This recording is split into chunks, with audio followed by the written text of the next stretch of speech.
നമസ്കാരം. നമ്മൾ ബലിയിടുന്ന സമയത്ത് അതുപോലെ മറ്റ് പൂജകൾക്കൊക്കെ അത്യാവശ്യം വേണ്ടുന്ന വസ്തുക്കളാണ് പവിത്രവും കൂർച്ചവും. ബലിയിടുന്ന സമയത്ത് തീർച്ചയായിട്ടും പവിത്രവും കൂർച്ചവും പീഠം ഇരിക്കാനുള്ള പുല്ലും വേണം. നമ്മൾ ബലിയിടാൻ വീഡിയോ എടുത്ത സമയത്ത് പലരും കൂർച്ചവും പവിത്രവും ഉണ്ടാക്കാൻ പഠിക്കണം എന്നാവശ്യപ്പെട്ടതിന്റെ അടിസ്ഥാനത്തിലാണ് പവിത്രവും കൂർച്ചവും ഉണ്ടാക്കുന്ന വീഡിയോ ചെയ്യുന്നത്. നമുക്ക് ദർഭപ്പുല്ലാണ് വേണ്ടത്. ദർഭപ്പുല്ല് ഒന്ന് നനച്ച് വെക്കുന്നത് നല്ലതാണ്. 2 ദർഭപ്പുല്ല് കൊണ്ടാണ് നമ്മൾ പവിത്രം ഉണ്ടാക്കുക. 2 ദർഭപ്പുല്ല് നമ്മൾ ഏതാണ്ട് ഒരു ചാണ് വലിപ്പത്തിൽ നമുക്ക് ഇങ്ങനെ പിടിച്ചു കഴിഞ്ഞാൽ ഓരോ ആൾക്കാർക്കും അവരുടെ കൈയിന്റെ വലിപ്പം ഒരു ചാണ് വലിപ്പത്തിൽ ദർഭം മുറിച്ചു വെക്കുക. എന്നിട്ട് ഈ ഭാഗം ദർഭ ഒന്നിങ്ങനെ പിരിക്കുക. അങ്ങനെ പിരിച്ചതിന് ശേഷം നേരെ നടു മടക്കുക. നേരെ നടു മടക്കുന്ന സമയത്ത് അതിന്റെ തല മാത്രം കുറച്ചൊന്ന് പുറത്തേക്ക് വരുന്ന രീതിയിൽ നടുമടക്കുക. ഇപ്പൊ ഇങ്ങനെ കിട്ടും. ഇങ്ങനെ കിട്ടിക്കഴിഞ്ഞാൽ ഒന്ന് തിരിക്കുക. ശേഷം ഈ മുകളിൽ വരുന്ന ഈ റാ വരുന്ന ഭാഗം മടക്കിയിട്ട് 8 എന്ന് എഴുതുന്ന രീതിയിൽ ഇങ്ങനെയുള്ളത് ഇവിടെ നിന്ന് തിരിച്ച് ഇതിലെ പുറത്തേക്ക് എടുത്താൽ ഇങ്ങനെ പുറത്തേക്ക് എടുക്കുന്ന സമയത്ത്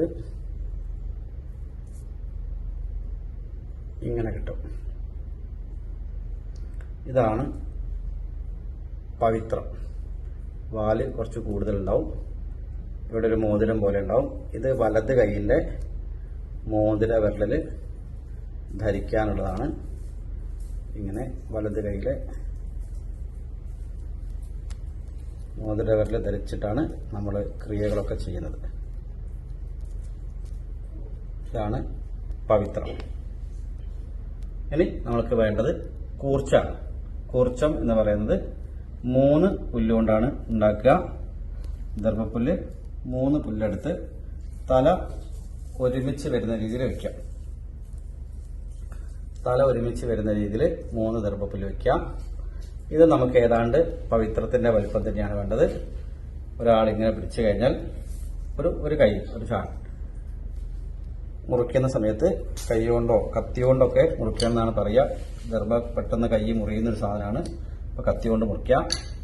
3 ദർഭപ്പുല്ല്. ഇത് ഇട, സുഷുമ്ന, പിങ്കള എന്ന് പറയുന്ന 3 നാഡികളുടെ പ്രതീകമാണ്. പിന്നെ തലയിൽ ഇവിടെ ഒരു കെട്ടിടുന്നതാണ് കൂർച്ചെന്ന് പറയാം. പവിത്രക്കെട്ടിനെയാണ് ഇവിടെ വരിക. ഈ 3 തല ചേർത്ത് ഒന്ന് തിരിച്ച് ഒന്ന് മടക്കി ഇങ്ങനെ കെട്ടുന്നതിന് പകരം ഒന്നും കൂടി ഇവിടെ തിരിച്ചിട്ട് 8 എന്ന് വരുന്ന രീതിയിൽ നമ്മൾ കെട്ടും. ഇതാണ് കൂർച്ചം.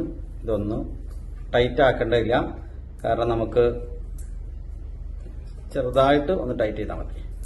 നല്ല ഭംഗിയിൽ നമുക്ക് നോക്കിയാൽ സൂം ചെയ്ത് നോക്കിയാൽ 8 എന്ന് എഴുതിയ രീതിയിൽ നമുക്ക് ഇത് കാണാൻ സാധിക്കും. ഇതാണ് കൂർച്ചം എന്ന് പറയുന്നത്. സൂം ചെയ്താൽ കാണാൻ പറ്റും. ഇനി നമുക്ക് പവിത്രവും കൂർച്ചവുമായി. ഇനി നമുക്ക് പീഠം വിരിക്കാനുള്ള ദർഭപ്പുല്ലാണ് വേണ്ടത്. അത് 7 പുല്ല്. നിയമം അനുസരിച്ച് 7 പുല്ലാണ് വേണ്ടത്. 7 പുല്ല് 2, 3, 4, 5, 6, 7 പുല്ല്. 7 പുല്ല് തല ഒരുമിച്ച് വെക്കുക. എന്നിട്ട് ഏതാണ്ട് ഒരു ചാൺ നീളത്തിൽ നമ്മൾ ഒരു പ്രാവശ്യം മുറിക്കുക. ദെൻ ഒരു പ്രാവശ്യവും കൂടി ബാക്കി വരുന്നത്.